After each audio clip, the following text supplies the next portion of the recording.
Hello, and welcome to my photography project by me, Dennis DJ Gonzalez. Now, first off, we're going to cover we have two slides for the table of contents.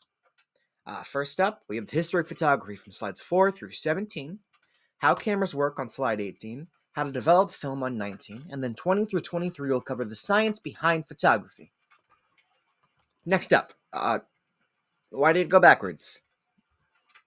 Next up, we have the photography lab, the actual lab itself, on slides 36 through 32. Next up, we have on 33 through 36, we have the chemicals of film development, followed by photos and their chemicals on 47 through 43.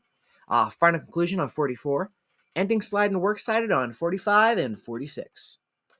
Now, before we can even begin to talk about the type of photography we did today, we have to begin on talking about the history of photography. Starting with what is perhaps the earliest known form of camera, from ancient Greece, of course, the camera obscura. It was made by Alhazen in the 11th century.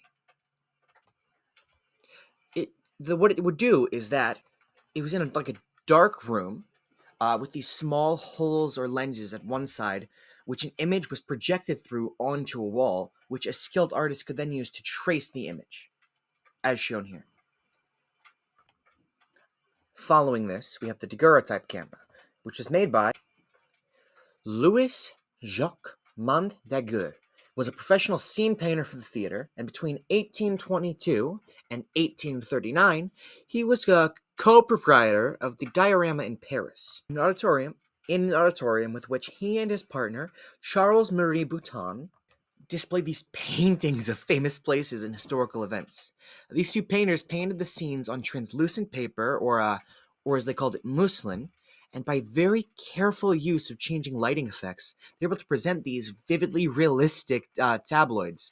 They called it the daguerreotype. By the late 1840s, every single city in the U.S. had its own daguerrean artist.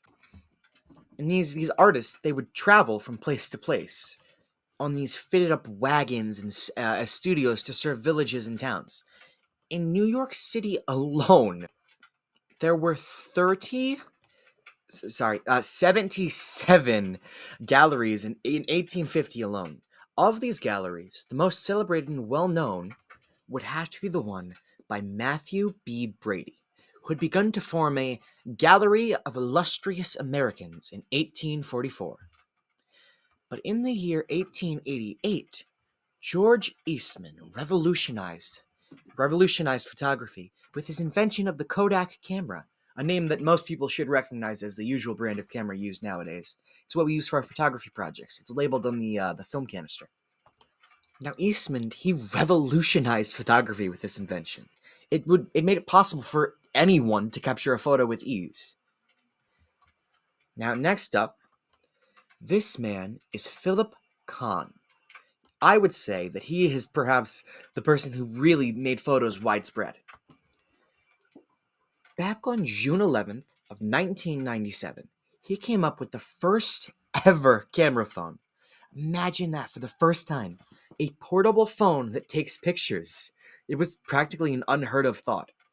In this new digital age, it made it possible for anyone to take pictures anywhere.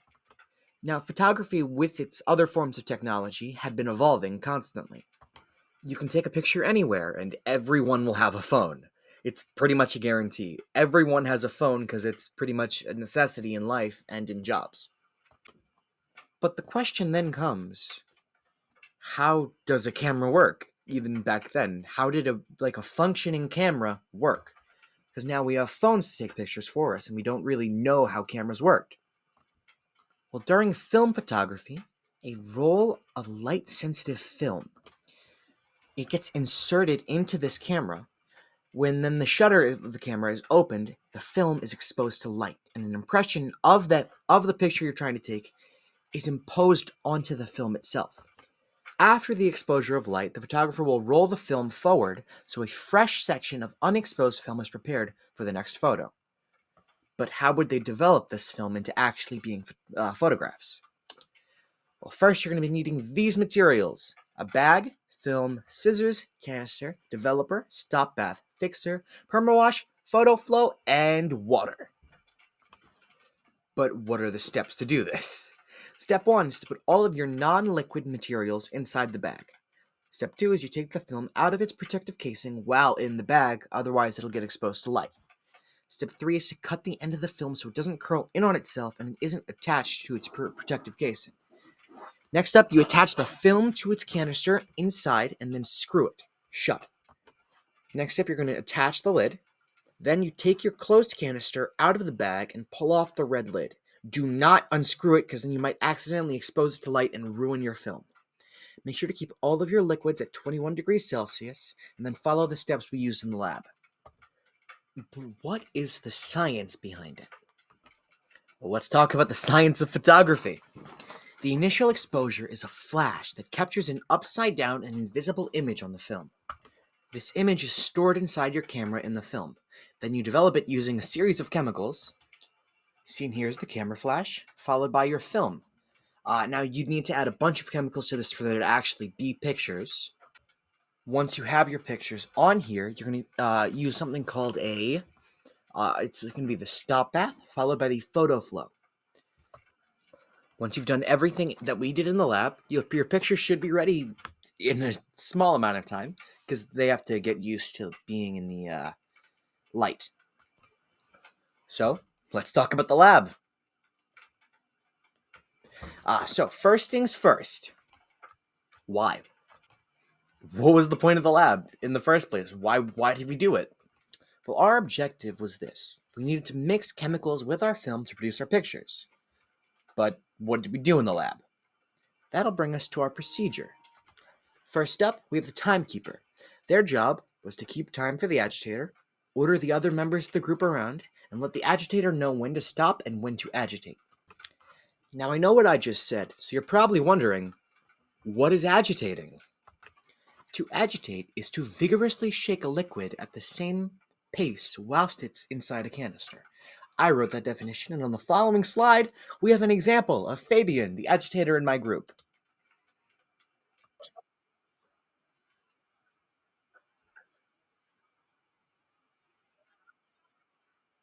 Now the video is pretty long, so I'm not going to play it in its entirety because it's roughly a minute or so long, I believe. I'm not going to play it because that would just be wasting the time. But it's just shaking it at a steady pace, like just shaking it whilst trying to make sure you do it at the same pace and not too fast or too slow or too hard. Speaking of agitating, we have our agitator. That was Fabian in our group. Fabian's job was to agitate the chemicals with our film and to wash and dump the chemicals out afterwards. Lastly, we have the everything person. Their job is to keep the chemicals at 21 degrees Celsius at all times, otherwise we can't really use them properly. And they also needed to gather the supplies needed for the lab. Now I should explain, what Fabian was doing in that video is the wash and dumps. Uh, it is essentially just cleaning out the canister of all the chemicals that was in there with water. You'd fill it up with water, shake it, count to 30, dump it. Depending on how many times you had to do that, it'd be more and more. Now, we did these wash and dumps between almost all of our chemicals. And after we did a wash and dump, we'd add a chemical. Followed by that, we'd do another wash and dump. Now, finally, on to our conclusion. Our conclusion. The whole purpose of the lab. The final recap. The entire point of this lab was to see the chemical reactions involved in photography and pictures. The entire point was simply to figure out how to do this, and then we did. Our group got plenty of pictures that all turned out perfectly. Barely any of our pictures didn't come out or were under or overdeveloped. A majority of them came out absolutely perfect. Stunning. And now, we move on to film development. First up, we have the developer. Now, what the developer did is it would initiate this transformation of latent images on the exposed film into visible photographs. So it made them visible while they were still in the canister. But if they were exposed to light, that still wouldn't work. Next, we had the stop bath, which was used to halt the development process so it wouldn't get overdeveloped. This solution neutralized the developer's activity on the film. It prevented overdevelopment, ensuring that the image is fixed on the desired level of exposure. Now, normally, the fixer would be the last step. The fixer would normally be the last step. It would remove anything left that's underdeveloped.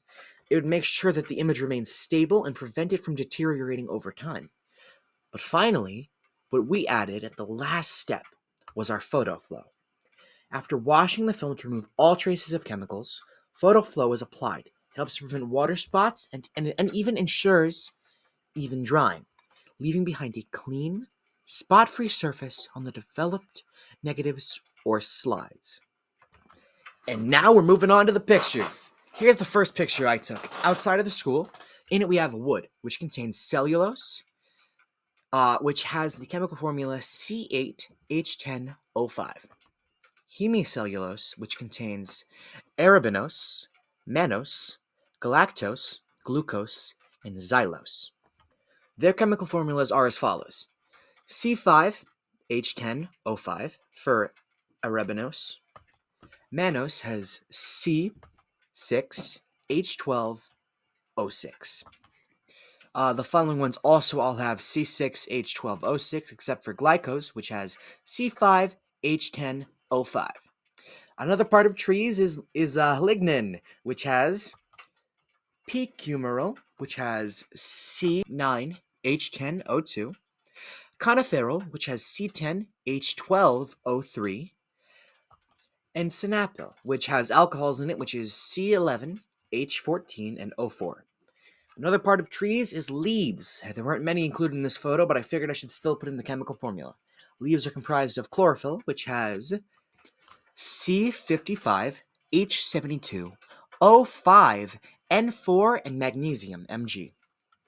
Water, H2O, calcium, Ca, and iron, Fe. Following that, we have plants in the background, comprised of soil, which has organic matter such as carbon and oxygen, C and O2. It also has silt, which is comprised of sand and clay. Now, we're going to start with sand, which is comprised of silica, which has the chemical formula SiO2.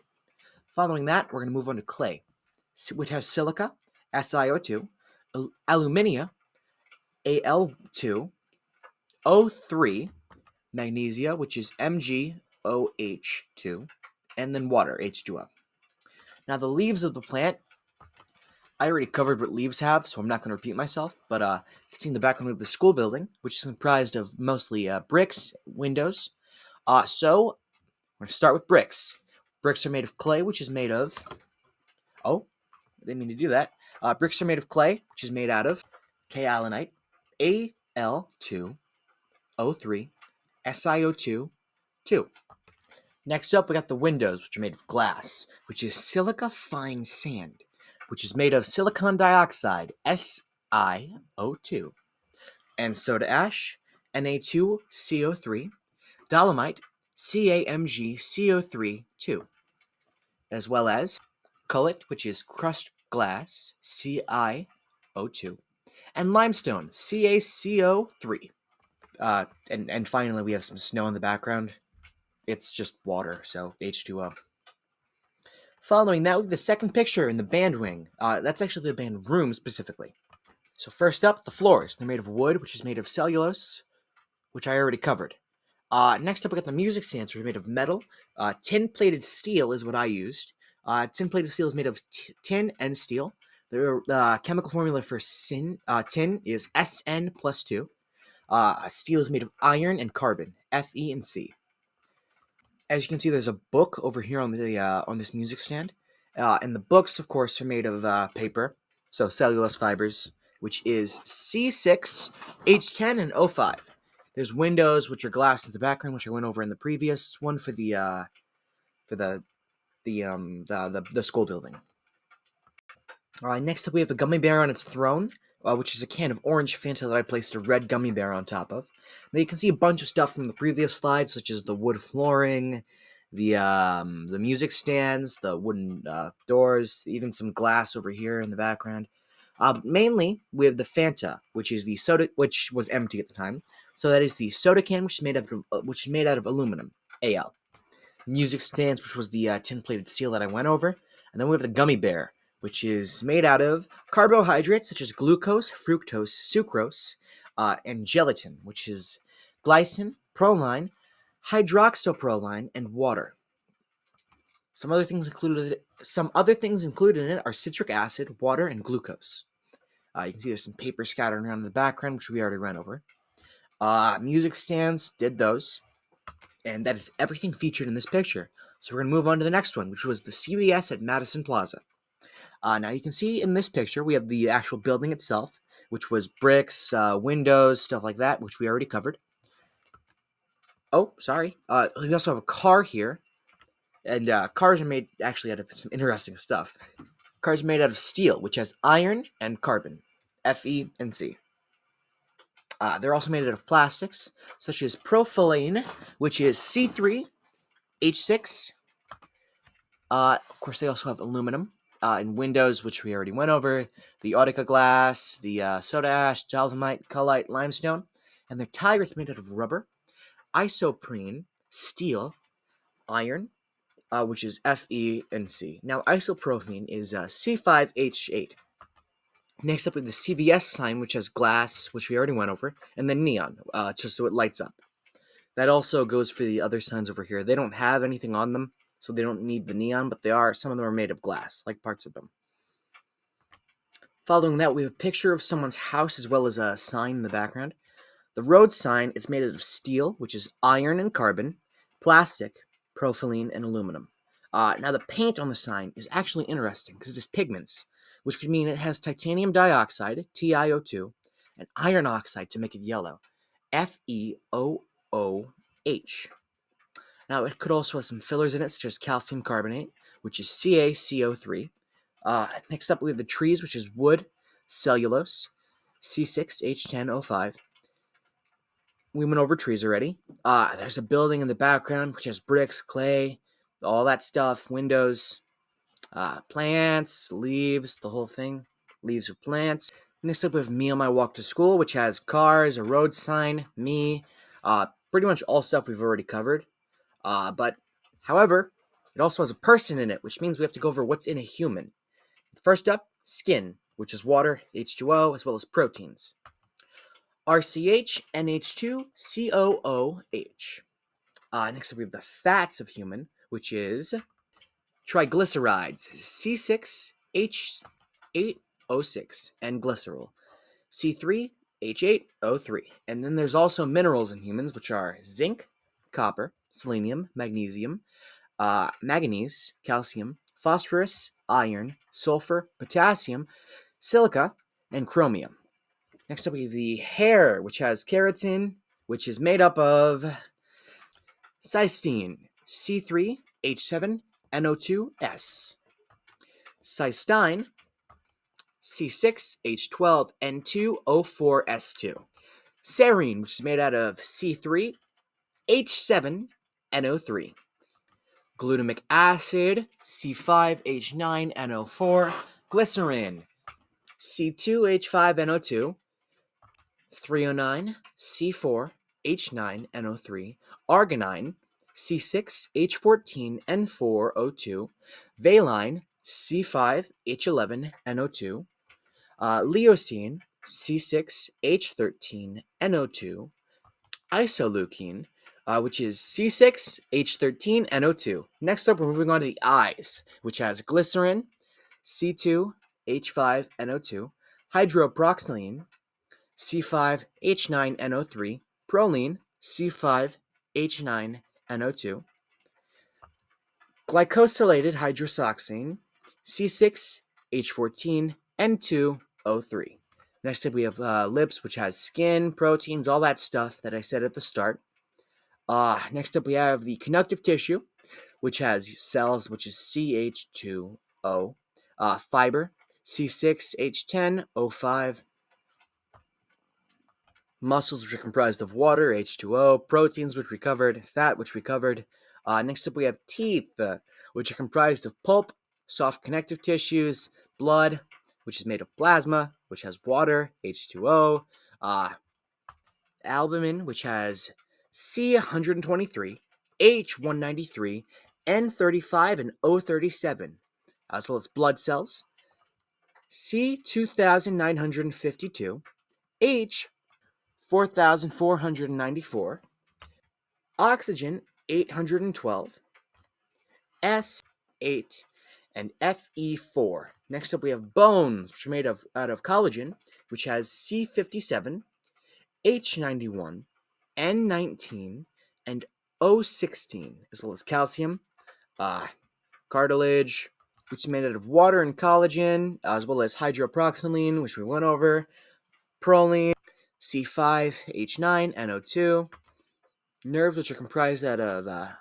acetic acid, CH3, COOH, choline, C5H14NO, blood vessels, which we went over, as well as some, and you can see in the background there's some cars which have the steel windows, all that stuff, steel, rubber, tires. There's the sign next to me, which we went over, red pigments, stuff like that.